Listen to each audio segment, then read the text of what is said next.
wants to divorce her because she's no longer in power. Thank you. And that big old segment took a lot of time. Oh, I bet. It did. I think it took the most time, actually, in the whole Raw show. Shit. Yeah, then right after that, Josh Matthews catches up with John Cena.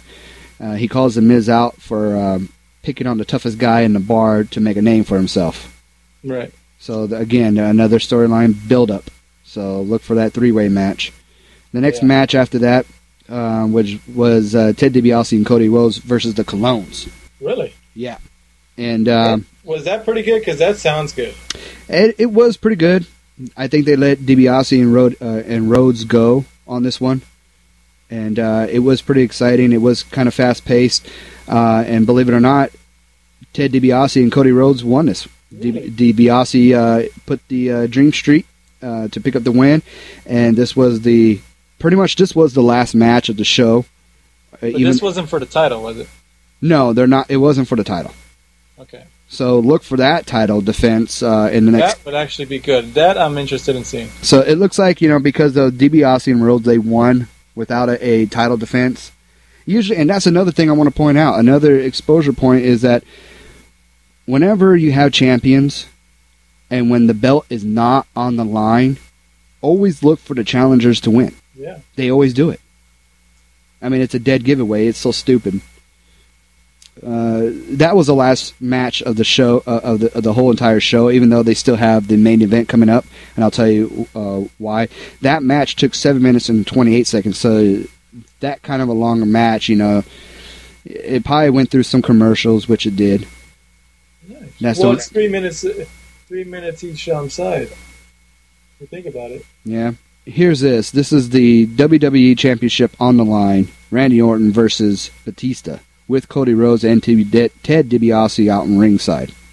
Oh, come on. Now, on my TiVo, it said 1 hour and 59 seconds. And it's a 2-hour show. Right. So, this is supposed to be a championship match. It's not going to happen. So, they went ahead and they did a count out. Batista forfeits the belt. They see, at first in the beginning of the show, they see Batista going into an ambulance. Well, they show that very same ambulance. And when the doors swing open, guess who it is? Who is it? Well, it's Triple H all pissed off because he has to go back on camera again. Boo! And the reason why I say that Please tell me there were people booing. No, everybody was cheering, but then again, it's that cheer track that the WWE puts on. Are you? Oh my God. Yes. I understand he's new, he's something different for a change, but I'm tired of Triple H, man. Yeah, well, he comes out, with the sledgehammer, takes out both Legacy, and takes out Orton. Straight to the top. What they're doing is they're vacating it because I guess they're calling it a no contest. So now that the belt is stripped away from Batista because of supposedly his injury, right. But I'm going to be talking about that in a little bit. Smackdown. You want to know about Smackdown? Yeah, let's do it.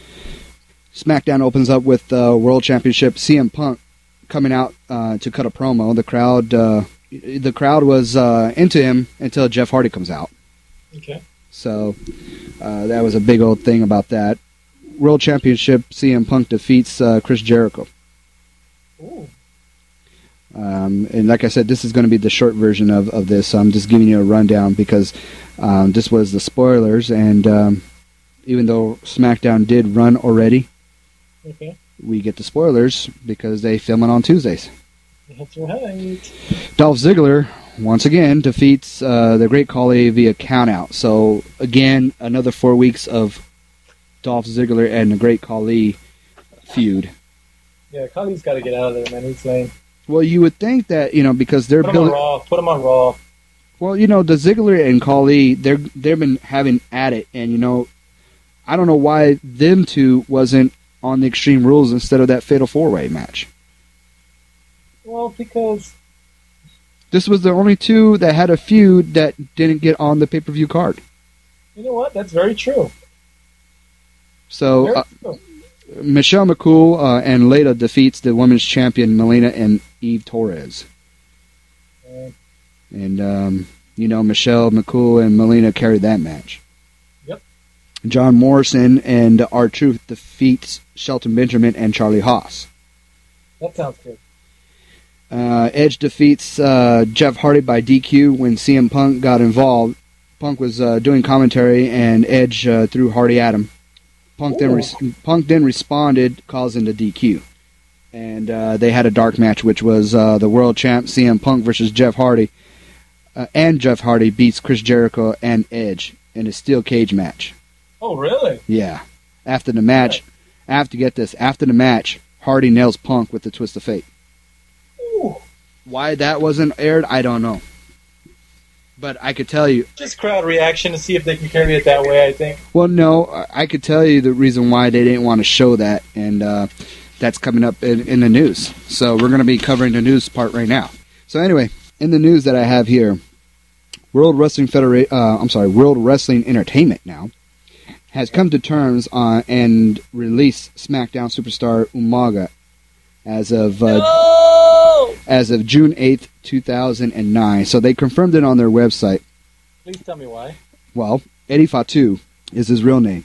There's been a rumor going out, and it looks like it's been confirmed now as of maybe yesterday. Edward Fatu violated the wellness policy once again. Oh, really? So looks like he's had some stuff in him. I don't know if it was steroids or weed or whatever the case may be, but they went ahead and they said, hey, look, you know what? Take your suspension as a man, and we want you to check into a rehab. Edward went ahead and said, you know what? I don't have a problem. I quit. So that was it. Stupid. Edward Fatu, gone. I wonder if he'll go to TNA or maybe go to another promotion. Or would he just stop wrestling? I hope he does. He goes to TNA. I hope TNA picks up all these guys. Yeah, I hope TNA's watching and don't go crazy and spend money on these guys, but force them in there without spending so much. Make them earn a bonus or something. It started with Christian. Yeah, but they paid him a lot. They pay a lot of these WWE stars a lot. I would talk to these guys and say, where are you gonna go? What do you want to do? Come here. Do well, bring up my ratings, I'll give you a bonus. I don't know why Christian went back, but TNA went ahead and they did their first strike and they picked up Christian. And then they went ahead and they picked up Kurt Angle. Yeah, and then that was a smart move. Yeah, it was a very smart move. And they hurt, the WWE hurt because of it. So, big time. And then what they do, they pick up Mick Foley. I didn't like that move at all. I think they picked up Mick basically for Booker reasons. I thought they picked him up for the mic skills that TNA lacks. Yeah, he did wrestle a couple of matches with Sting, but I think basically, in my opinion, I think they went ahead and they picked him up basically for booking matches. Yeah. They went ahead and they picked up Booker T. That last pay-per-view that TNA had was excellent. Very good. Now they're picking up the women. They picked up Christy Hemming. Yeah. I don't know how well that worked out, but she's all right. And then they had Gail Kim for a while, didn't they? Yeah, they messed that up. And then they had, now they have Victoria. Yeah, that's really good. She had a great debut. So, and now, Ken Anderson's in the market, and now Fatu is in the market. And Fatu would be perfect for that show. If Fatu and Samoa Joe team up, wow. Ooh, I didn't think of that. Yeah.